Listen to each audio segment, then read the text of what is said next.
আমি জানি কোথায় থেকে বাই হইব, আপনি বিশ্বাস করবেন? আমি এটা জানি যে কোথায় থেকে বাই হইব, কোথায় থেকে সেল হইব।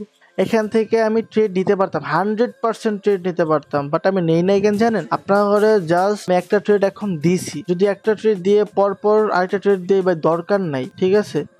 সবকিছু মেনটেনে রাখেন। আমি ফার্স্ট টাইম যখন ট্রেড নিতাম তখন কি হতো জানেন? আমি মার্কেটে ঢুকলেই আপনার ট্রেড হয়ে যেত, আর তখন আমার মাথা এমন প্যানিকে চলে যেত যে ট্রেড নিতেই হইব, হ্যান তেন ট্রেড নিতেই হইব। ওইখান থেকে আমি এখন এই জায়গাতে আসছি, আমার স্ট্র্যাটেজি বারবার হইতাছে, তাও আমি ট্রেড নিই না। আগে তো স্ট্র্যাটেজি হয়ই নাই, উল্টাপাল্টা জিনিস হয়েছে, তাও আমি ট্রেড নিছি। এখন আমার স্ট্র্যাটেজি এতবার হইতেছে, তাও আমি ট্রেড নিই না। কেন না জানেন? আমি ডিসিপ্লিন ফলো করতেছি।